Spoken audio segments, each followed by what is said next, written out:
Hello everyone, this is Kelly Crandall, and welcome to the Racing Writers Podcast and what is the inaugural episode of this new venture. The Racing Writers Podcast. It's real. It is happening. This is something that I have thought about, I have read a lot about, I have planned and researched and talked to as many people as possible about jumping into the podcasting world as a avid listener of podcasts myself. So now that I am saying it out loud and introducing you to my podcast, I'm pretty excited. For a little bit of background, what I hope to bring to you on the Racing Writers Podcast is just some of the great conversation and emotion that I feel like is in the NASCAR world, is in the garage. Oftentimes when I have interviewed drivers or owners or any member in the NASCAR community, there have been times where I have walked away from an interview and thought to myself that it would be so much better to share that in audio form than trying to cram the essence of it into a print story. So I guess that's kind of how this all was born, and I hope to be able to bring that to you all through this podcast. On today's episode, let's just get right to it. Ryan Ellis. I have been fascinated by Ryan Ellis' story for quite a while. He, of course, is a driver in NASCAR. He has spent time in all three of NASCAR's national series, but this year he's doing something a little bit different. He's in the public relations world working for Go Fast Racing. He is the PR representative for Matt DiBenedetto, and I've been fascinated by this of going from being a driver to the complete, I guess, opposite end of the spectrum. So I have wanted to talk to Ryan for quite a while about this, which you will hear that we've joked about as we started this podcast. And I hope that you all will enjoy it as much as I did, because I feel like Ryan really does have a fascinating story about coming into racing, some of the ups and downs that he's gone through, kind of as an underfunded driver in this sport, and now what he's being able to do for another, I guess you would say, kind of underdog of the sport in Matt DiBenedetto. So let's get started. Here is Ryan Ellis on the Racing Writers Podcast. Alright, so we're here with Ryan Ellis, and this is actually pretty funny because you and I have talked about this for quite a while. A few months. And finally we were like, okay, let's do it. So we're here at Dover, and we were going to do it inside. We were going to try and do it in the hauler. But with your new job... I get in trouble, yeah. I don't have any space to work. Yes. So I don't want to get in Gene's way, because Gene's a scary crew chief. And it's always weird when guys are walking in and out. We have some people that work out of our hauler, so... But now we're sitting in the car in the parking lot. Yeah. Whatever we got to do to make it work, brand new car. Works out well. But that's part of your new job, so that's where we're going to start. Yeah. You are with the number 32 Go Fast team. New role, not driving. You're, as Matt calls you, as Matt DiBenedetto calls you, PR girl. Yep. So let's just back up. I know you talked in January at the media tour. You were going around, shuttling Matt around, I guess. Yeah. And everybody kind of realized that was going to be your new role for this year. Mm-hmm. How exactly did it get to the point where you were like, okay, I'm gonna put the steering wheel aside and Matt and I are gonna work together?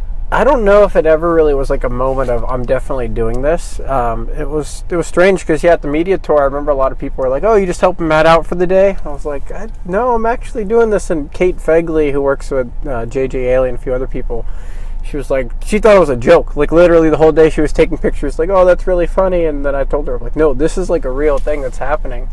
But even up till like the week before Daytona, it wasn't like I had committed verbally and really everything with Archie and Mason St. Hilaire from Go Fast, and I had team owners calling me up until a week before Daytona, and obviously it wasn't a good enough deal to take, and I needed the stability financially, so I didn't even know like 5 days before Daytona if I was going to be able to stick with it, just because getting away from driving is so hard. Just because that's something I worked for my whole entire life.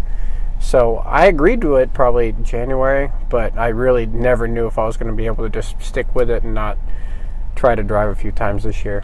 And how well like, you and Matt have known each other from a competition standpoint, but how well off the racetrack did you two know each other?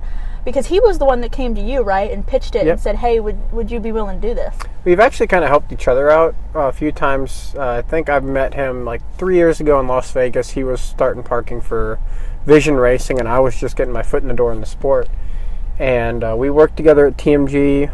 I started and parked, and he raced, and he started and parked there for a while. And then we worked together at BK Racing, and I called Ron Devine, the owner of BK Racing, and I kept telling him to put Matt in the car because he was one of the best teammates I ever had. And I had a close relationship with Ron.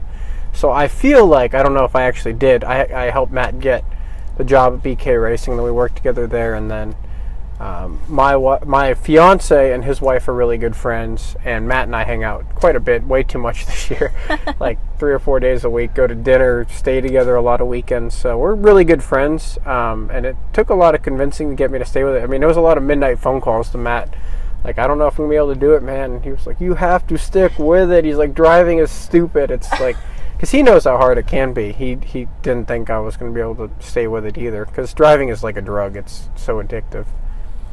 So let's get into your responsibilities. I want to talk about, of course, your decision to step away from racing and how hard it was for you. But when it comes to the 32 team, it's not just shuttling Matt around. I mean, I see you're doing Twitter, you're doing press releases. I mean, you have taken on this role and are really doing a lot with it. So kind of break down everything that you do either with Matt or with the team, kind of what your responsibilities are. Yeah, a lot of teams, I mean, they have a lot of office people. I talked to someone from, I think it was Gibbs, and they had 7 people on their travel committee. We have 2 people that, like, don't do racing stuff. Like, we don't touch the race car. It's Mason, the team manager, and myself. So basically, between the 2 of us, we do everything logistically on the team, which sounds like a lot, but Mason does quite a bit more than me. He lives the sport. But I do everything from, like, the travel itineraries. I'll make Matt's schedule, try to get some media stuff, but honestly, that's what we do in our spare time, because a lot of it's just trying to get to the track, whether it's scheduling the hotels or putting the press releases out there, doing the social media during the race. So get the sponsors out there, get the sponsors all the information they need for the race weekends. We have a couple meetings with potential sponsors over the next couple weeks. So it's trying to bring in money for the team, make sure the sponsors are happy. Itineraries, everything to go into the post office and mailing out souvenir shirts and stuff. And it's a lot of work, but it's cool because, every day is not the same. It's not like I've had tons of stupid jobs in my life, and this job is different every day. I wake up and we do different stuff and get to hang out with friends and be at the racetrack, which really sucked at the beginning of the year, but it's fun now. I was going to say, how hard is it to see him race and you're standing in the pit box? I think it's actually harder to watch the Xfinity series because I know so many of those guys, and I feel like I definitely belong there.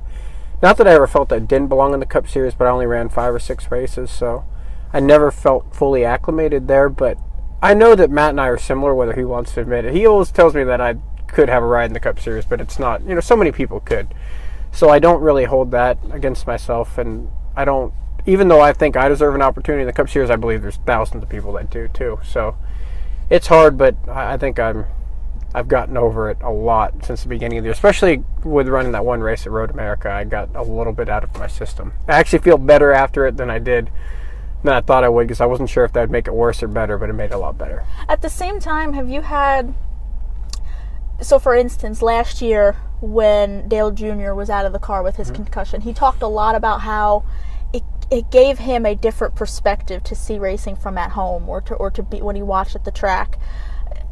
You've been in NASCAR, you've been in one of the top 3 series since 2012. So, granted, while you don't have as much experience as a Dale Earnhardt Jr., has being out of the race car this year given you any sort of different perspective, either on racing or just the sport in general, being in this kind of a role? Yeah, I definitely think so, and it's like almost a cynical approach where I see a lot of young kids come in and, they have money, and I actually watched somebody walk in this morning who is a good friend of mine. I just watched them and their parents walk in. They're like, you can see they got their pep in their step, and I'm like, man, that was me 3 years ago, where they're like, all right, I'm going to get a 20th place finish, and I'm going to get hired. Richard Childress will sign me to a deal, and I'll be done. Like, it's hard because you see these kids come in, like 3 or 4 years later, they're working at a car dealership, or they're doing something else, or there's just so many different ways people, whether team owners or drivers, they both come in, spend a lot of money, and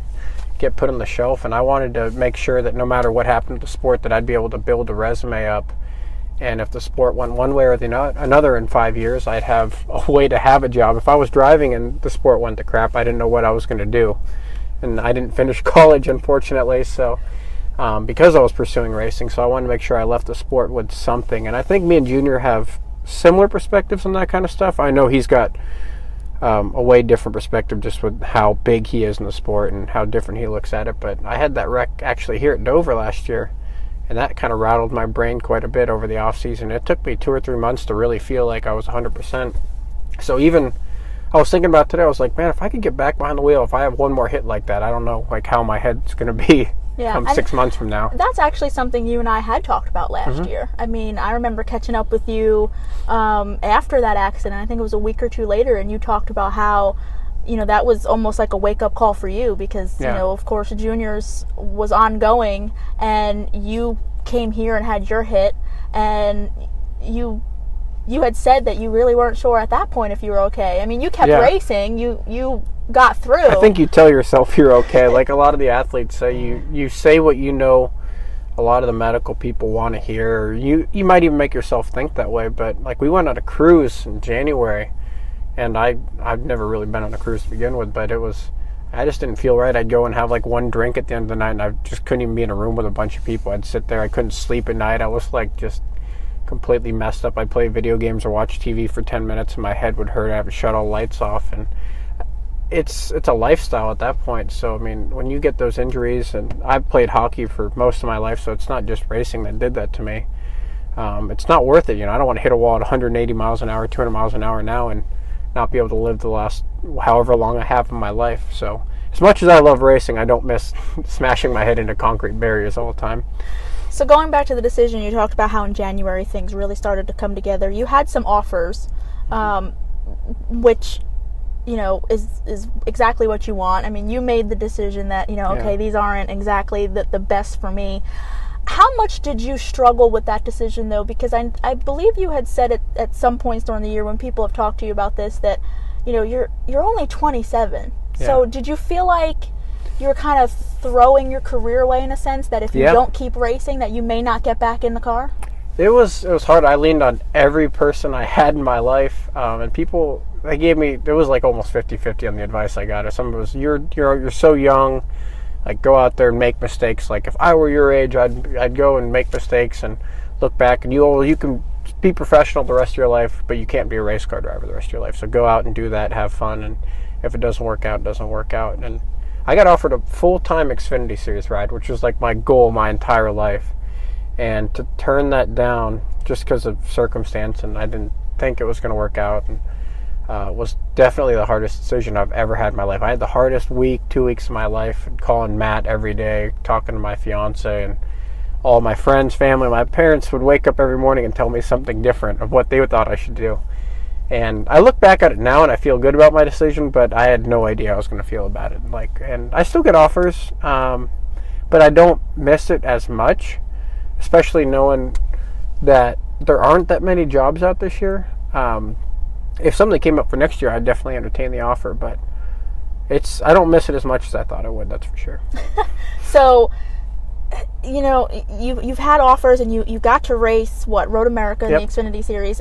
Have the offers continued throughout the year, or is that kind of slowed down a little bit? They do, but and I don't want to sound like, oh, I'm like such a wanted prospect in racing, but you get calls probably every other week, and it's, hey, we don't have a driver this week, so if you can put anything together, let's do something, or we can drive for free, or I might pay you $1,000 or $2,000 to hop in. But obviously, if I do $5,000, $2,000 deals throughout the year, that's not going to pay my bills. So it's nice to get those calls. I've gotten a few for the Truck Series, a few in Cup or Xfinity. I think I've had like 1 or 2 in Cup, but I think for the most part, team owners know that I'm pretty committed to Archie and Mason, and they're good friends of mine now, so I can still race when we have off weeks, but unfortunately there aren't many off weeks in this industry. So we got like Road America, and I'm going to see if they'll let me run Mid-Ohio next year because I got a sponsor for that.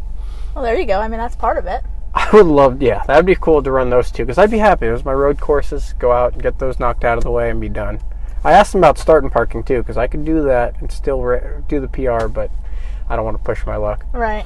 So, speaking of sponsors, I feel like there might be a little bit of a misunderstanding, I think, with drivers who are in your position, in the sense that how hard it is to just have any ride in this sport, let alone it's so a full hard, right, yeah. and let alone a full-time ride. Mm-hmm. I mean, you have taken any ride that you have you've been offered, and it's not because you can't work with one team and you're jumping around, but you have to come. I had to with take money. everything. Yeah, you have to come with money. So, just how hard is it, I guess, to live like that? I mean, to live pretty much weekend to weekend and have to be your own marketing person and be your own PR your own person. agent. Everything. Yeah, you have to do everything and hope that somebody will bite. It's fun in some ways, but it's miserable in others. I did things like drive to Texas to start and park a truck. I've driven to Michigan to start and park a truck for $500 here and there, and it adds up, and it keeps the lights on at the house, but it's so hard. You could work all year and not find one $20,000 deal or one $15,000 deal, and that means you're not racing at all that year. I was lucky to find an intern last year who's actually coming out to the race this weekend, found me a couple deals, and as you kind of build up a networking base in the sport, the opportunities become easier. So like I was able to bring some sponsors back, and I landed Science Logic, and I thought that was going to be my end. I'm like, we're going to take them to the top. We'll put some B2B deals together. And then the chief marketing officer quit at the end of last year. And as soon as he quit and went somewhere else, I knew that my career was going to be affected in one way or another. I figured it was going to be negatively. And we met with the sponsor over the offseason, and it didn't work out. So it's as easy as, you could be in the right elevator with someone at the right time. You could be in the right plane sitting next to the right person, and it could work out perfectly, and you could be set for your whole life. Or you could work your butt off 4 years in a row and not land one deal and never get a start in the Xfinity Series. So it's just crazy how it can be affected by so many different factors. And like my whole career, the way I look at it, the trajectory got changed just by somebody quitting, going to a different position at a different company. Science Logic, I mean, you made, 4 Monster Energy starts last year. You had Science Logic on the car. You ran Xfinity. I mean, you were all over the place last year. Yep. You just mentioned how, when you signed that deal with Science Logic, it really looked like you had found a partner that you could grow with. Yep. Did you feel the same way? Did you feel like that could be something to where maybe coming into this year, you had found a partner that, either we could, do more Cup races or run more Xfinity races? What did you feel like you were kind of setting yourself up for with them? I figured, and this was just my somewhat realistic view, was that they were going to do probably 8 to 10 Cup races or a full year of Xfinity with us, which would have been like the most constant ride I'd ever had in my entire life. I've never woken up and really known where I was driving. The first time ever really that happened to me was last year. I just knew I was running 4 Cup races, and that was the most races I was ever guaranteed in my entire life. So it would have been a really cool year this year, and like I said, it was changed just purely by a different chief marketing officer coming in, but it looked really good. But careers can change in so many different ways in this sport. It's not necessarily anything performance-based. It sucks, for sure. I definitely thought it was going to be the best year of my life, but looking back on it, I still think it is for the better, as stupid as that sounds. It was a career year, though, in a sense. Yeah, absolutely. I believe you made... it's like 10, 15 Xfinities. I don't even know. It was like 24 starts between all 3 series. Yeah. So, and you had some top 15s in there, some top 20s in there. It had to kind of hurt, right, to get to the end of the year and be like, well, that did not go as I thought it was going to go. We're kind of still stalled. We're still in the same place. It's so weird because every year if I got to go to Miami, I always went to Miami, and I'd get out of the car. I think the first year was a start and park. I got out, and I was like, this is the last time I'm ever driving a NASCAR car, period. So I just kind of sat in the car for about 15 minutes after, and I took some pictures in the cockpit, and I was like, I'm done. This is it. No guarantees of next year. And same thing happened last year, except we DNQ'd in the Obica racing car. So I got out of qualifying, and I was frustrated, and I was mad that we didn't make the race, but I got out again. I was like, yep, that's it. My career's over. So it's such a weird way to end the year. I think we DNQ'd at the last 2 races. And so I think my last race I got to run was the Cup race at Texas. So, like, that's such a weird way to go out. You go from such a high, like, oh, yeah, cup race, boom, done. Now you're a PR person for Matt. But does it make it any easier kind of being realistic with yourself? I mean, you have never put out there, you know, oh, I'm going straight to the top, or oh, I'm gonna land a ride with RCR or whoever it may be. So does it take a little bit of the sting away that you're able to be honest with yourself? But like you say, you sat in the car and said, okay, I'm done. Yeah. I mean, does that at all make it easier from week to week of knowing that this could be? I don't know if you just hurt a lot, like a little bit every weekend, if that's the same as hurting a lot once, but I think I just always had a very, I called it a realistic view. I still don't know if it's realistic or if it is cynical, but like, I never expect to get in a race car in any opportunity I get, and Matt and I have talked about this before, where he's gotten calls, and even with the 32 deal, he said, we signed a contract, but he's just so used to, like, you sign a contract and then you show up the first weekend and they're like, oh, somebody paid for the ride, you're out. And I've had races, I flew out to the West Coast and they're like, all right, you're driving this weekend, and then you show up with your helmet and everything, and someone bought the ride out from underneath you and you're just coaching them. So I think you just get, like, it's almost, you just get hurt so many times along the way that you just start to understand, I guess, how much money drives the sport, and you're just not, you never expect to drive, I guess. So it doesn't really hurt you when something comes and falls apart. So just for, you know, a fun trip down memory lane, what do you remember about, and it's been a while, but what do you remember about your first Cup start? I don't remember what that was. Oh, Phoenix. I was like, God, is it Richmond? It was with Joe Falk at Phoenix. I thought, well, first off, I thought we'd run a lot better than we did. I knew Cup would be hard. I thought we'd be a little bit faster, but I do remember that I fenced the car trying to get out of Dale Jr.'s way and Jeff Gordon's way. I was so scared that I was going to wreck them in the chase race, and Jeff Gordon's last year, I was like, if I wrecked my hero in his, like, third to last race, I will not get out of here alive. Yep. Just for those who don't remember. I literally thought that was, like, my biggest worry, and I about wrecked the car a few times, but it was so cool, like, just being in that garage, and, like, I don't remember if that was when I got Dale Jr. and Tony Stewart to sign my helmet or not, but I just wanted to be a race fan in that moment and just soak it all up. And I remember, literally, I pulled out of the pits for my first Cup practice. Jeff Gordon passed me initially, like, oh my God, I'm so scared. So it was surreal, and to do it again the next year was so cool. And run Indianapolis. Indianapolis was probably the coolest race of my entire life. It wasn't much fun, like, actually running the race, but just to be able to say I ran the Brickyard 400 or something, that I'll take to my grave, and that's probably the coolest memory I ever have. It's funny, listening to you talk, Ryan, I've been struck by the fact that even though you've had all of these ups and downs, and you're doing racing, and you have to do PR, and you are PR now, you've also done marketing, and you're in this position. I was a 3rd and 4th grade teacher. I worked at Potbelly Sandwiches. Right, you've done ride-along programs. I believe you've even worked at, a dealership, right, too? Yeah. A car dealership? I've swept and mopped floors, like, in the off-season a year and a half ago. But in terms of racing specifically, you keep listing all of these things, and it sounds like even though it hasn't all been up, it hasn't all been positive, but you seem to really have already compiled, though, like, all of these great things that you can pull from, whether it's racing at Indy, or, you know, you talk about just being on the same track as Jeff Gordon and Dale Jr., and you got to make a Cup start.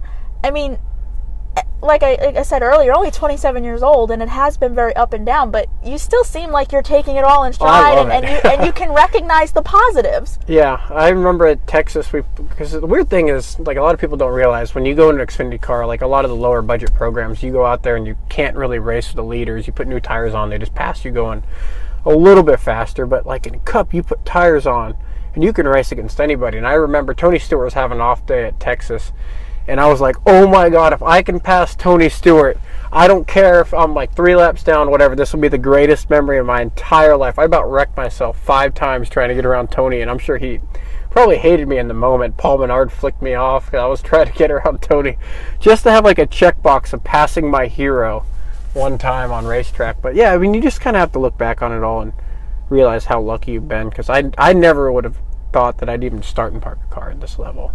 So just to go out there and say that, and run at Daytona, run in the Truck Series, run in Xfinity, run in Cup, it's so cool. I wouldn't take that back for the world. So how did a guy who has a hockey background get into racing in the first place? So my grandfather raced back in the 1950s, and he actually was killed in a racing accident in 1958, the same year that my dad was born, who raced his whole entire life and got me into it like when I was 4 years old. So I raced from 4 all the way up until, I guess I'm still technically raced this year.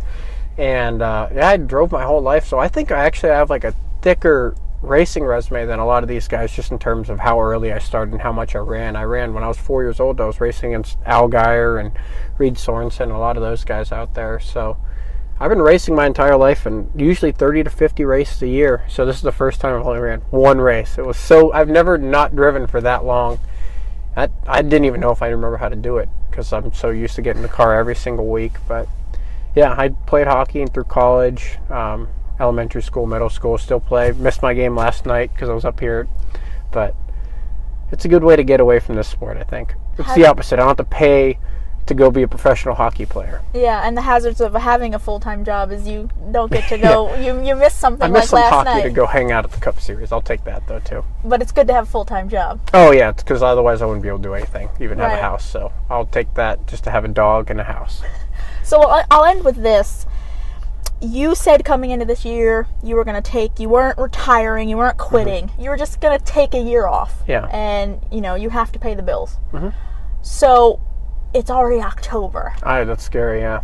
Right. So after your year is up and you go into the off season and January comes around and February comes around, what are you going to be doing next year? Should we expect to see you maybe back with the 32 teams? Have you even thought about it? Yeah, about how you're going to set yourself up for next year? I'm such a day-to-day guy. It's Matt asked me to come back, the team asked me to come back, and I told him I was going to come back, and that's definitely plan A. If Joe Gibbs calls me and tells me he wants to drive the 19 Card Cup, I'll probably do that, but it's so hard to find a constant ride that I don't think I could really do it to myself. I finally have money for the first time in my entire life. I'm finally actually making halfway decent money and being able to not worry about how I'm going to eat the next day. So I'll probably do this, or like almost definitely do it. But I'm going to ask for a few more weekends off and maybe just try to run 2 or 3 races and do fun races. Like I look at it as a hobby now. I don't look at it as a career path. I know that sounds kind of like I hate myself, but it's not. No, it sounds like it's a difficult decision. Yeah. I mean, that doesn't sound like just something that you make easy. Yeah, I look at the Cup Series as like my getaway, or not the Cup Series, like just NASCAR in general. It's like a getaway. Like, oh, people are like, I'm going to go play pickup hockey this week. I'm like, all right, I'm going to go race in the Xfinity Series this weekend and just have fun. So where most people would go play in a local short track for the weekend, I was like, all right, I'm going to go race at Road America against top drivers in the country and have fun, and then go back and do my normal job and get that out of my system. But I want to go out and have fun. I still want to run the Daytona 500 someday.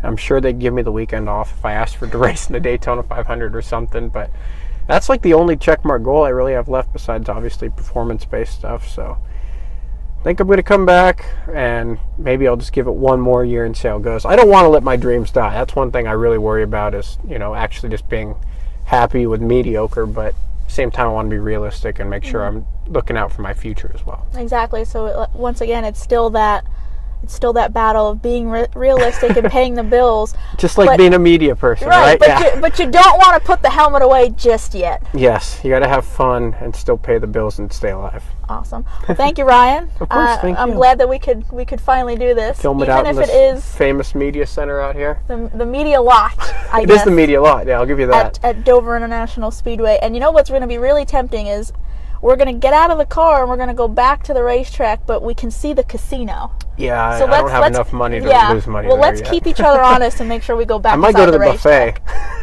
Well, I wouldn't turn that down, but exactly. we'll keep each other honest, and we'll go back and go back to work. How about that? That sounds good. All right. Thank you, Ryan. Thank you. Thanks again to my guest Ryan Ellis for wanting to chat and for agreeing to be the guinea pig on the very first episode of the Racing Writers podcast, which he got quite a chuckle at when he was informed that he would be, in fact, the very, very first person that I was jumping into the pool with. So again, I hope you enjoyed it. I walked away with even more respect for Ryan and how realistic he is keeping himself about his position in this sport and the willingness to help another driver and for him to stand on the sidelines when he really wants to be behind the wheel himself. And if you're curious, we did indeed go back inside the racetrack, back inside Dover International Speedway to finish the weekend, finish the day, and we're not sucked into the temptation of the casino. So with that, I thank you for listening to the very first episode of the Racing Writers Podcast. Until next time.